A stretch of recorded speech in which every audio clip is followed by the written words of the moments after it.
Hello everyone, hope you're doing well. It's time to have a look at another devblog for Tokushu Heiki, which is an event starting next week. This is the LOSAT. It is an interesting ATGM carrier for the Americans. It's also the ground offering for this good old event, and it is just wackadoo. I think is probably the way to put it. This vehicle is going to be at rank 7. It's going to be an event vehicle, and it has a hilarious 50 cal on the top of it. It uses some fun kinetic ATGMs and also some other features that will be unique to the game. Let's get into the history of this vehicle. The development of an anti-tank guided missile with a kinetic warhead began in the US during the late 80s. Based on the HVM air-to-air missile, the intention was to create an anti-tank missile that would strike its target with hypersonic speed while utilizing an armor-piercing core. One proposed variant of the system used the chassis of the CCVL light tank, equipped with 12 missile tubes. Following the collapse of the USSR, work on the concept nearly halted until the late 90s, when the LOSAT, or Line of Sight Anti-Tank project, now as a technology demonstrator, again attracted the attention of the US military. The program received funding for refinement and testing, and in 2002, the LOSAT system was even more assigned an official operational name, the MGM-166A. However, after a series of tests, the program was terminated, and the vehicle never made it to operational units.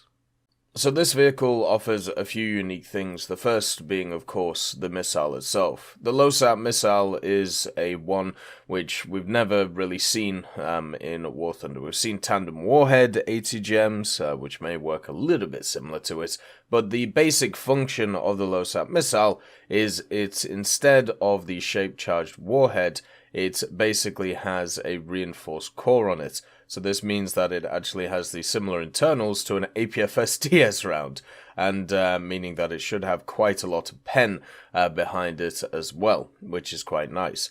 The vehicle only has 12 of these ATGMs though, and not a reload, so once you fired them, you're pretty much done. You don't really have too much to go, and then also at the same time, it's one of those ATGM carriers which fires downwards, so you're going to have to increase your elevation a bit so it fires straight. That's pretty important, at least when it comes to my thoughts. It's something that happens with the Mephisto. If you don't change the elevation on the launcher, you'll end up just running missiles into the ground over and over and over again, and this vehicle will do exactly the same. The vehicle itself is kind of nuts. It's on the CCVL chassis, which we've seen previously in the American Tree. Unfortunately, it's an event vehicle, and this one joins like 4 or 5 other event vehicles that are sat at rank 7 for the Americans. I wish that some of the light tanks specifically had actually come to the tree. It would have been really nice for the American tech tree to have at least one of them.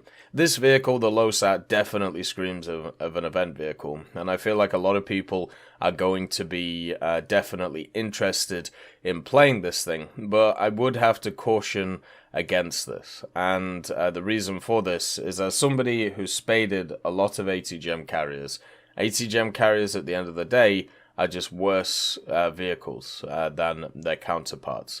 One of the things about this LOSAT, you can even see it in the video, is the fact that these ATGMs, even though they are pretty fast, they're obviously not as fast as a standard round, and also at the same time you have a massive turret which is filled with them. So if somebody shoots into this turret, of course the ATGMs do have some kind of HE in them, the whole thing is going to pop. The survivability on this thing must be incredibly slow unless they give it artificial setups, so therefore it's not, gonna pop from the ATGMs getting hit, and we're only gonna have to see that when it launches, but my guess is it will just go pop. I'm guessing most of the crew is in the hull, but at the same time, who knows, maybe they're all just sat in the turret. It's a really wonky design, this one, and the fact that it brings something new to the game is pretty cool, and also at the same time, there's not really that many vehicles that have ATGMs with kinetic warheads, So what will be cool to see is how fast the missile is, and also the penetration it will have when it comes to War Thunder. Remember, when it comes to this event, the 25th is going to be when they talk about it and when everything is going to be launched. On the 26th is when the event will start, and you'll be able to get this LOSAT. Out of the 3 vehicles that they've shown so far, I would definitely say this one is the most interesting. Obviously, a random Japanese kind of battle cruiser is not really that interesting, and also the F-100F, even though which will be a solid plane, it's not exactly one which is, going to make people swoon, whereas this one, with its unique mechanics, its unique mobility, should be quite nice. If I was Gaijin, I would give this thing scouting, just because it is based off a light tank, or at least a light tank chassis. At the same time, ATGM carriers really have an issue at a lot of BRs right now, especially after the missile changes. Looking at these missiles, they don't look like they're wire-guided, so they won't be as affected by the changes which they brought in. But as I said, at the end of the day, these machines are just worse off than standard machines with just standard rounds. The only nice thing about these machines is you can follow up fire pretty quickly if somebody misses a shell or if you catch somebody off guard. So I can guess that a lot of people will use the mobility of this thing to try and get to a position on the map to be able to hit, general things coming in and then try and move from there. But I feel like it's just going to pop because of the fact that so many people are just going to shoot its turret. Now, elevation and depression is also something I'm a bit worried about. The vehicle itself doesn't look like it can move its turret too much, but also at the same time it depends on the optic because that's what the ATGM follows. And also the tracking, how long is it going to take before you're able to track the ATGM after launch? That's obviously incredibly important. It doesn't seem to have any smoke grenades on the model anywhere, so survivability is definitely interesting. And at the same time, it's just huge. Like the CCVL chassis is quite a small one, right?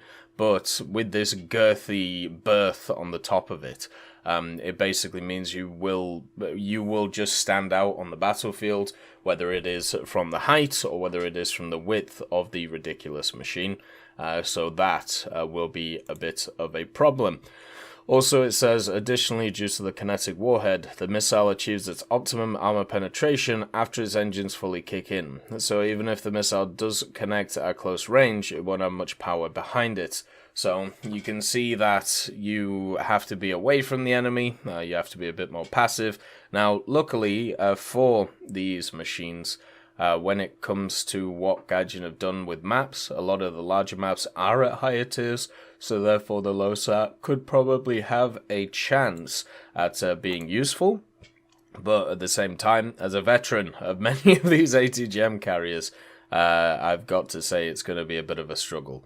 There's so many ATGM carriers in the game now, and all I've got to ask you is how often do you see them in battles compared to stuff like light tanks, medium tanks, and heavy tanks? And it isn't because of prejudice that people aren't picking them up. It's just because of the fact that you can either grind a ATGM carrier and pretty much get, a worse experience than a standard medium tank, or you could just grind the medium tank for the same RP. And so why would you not just do that? For an event, I think this is a perfect vehicle. Something weird, something unique, something fun, and that's what you want. You want something that's a little bit kooky and to get people interested. I'm looking forward to grinding this one out.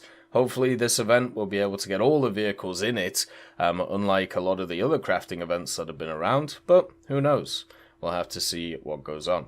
As always, I hope you have a wonderful day, and I'll see you next time. I'd just like to thank Brendan Quinn, Vilneus, Character Fuel, Juan the Panda, Carrion Crow, Gus Irenicus, Pyman, Merciless Reaper, Orange Tail, Teddy, Daniel Stanton, Moxie, B. Young, Bareen, Peter Grayling, Alan Hacker, Sem Alslan, Uncle Bean, and Derek R., and also Lafouche for supporting the channel.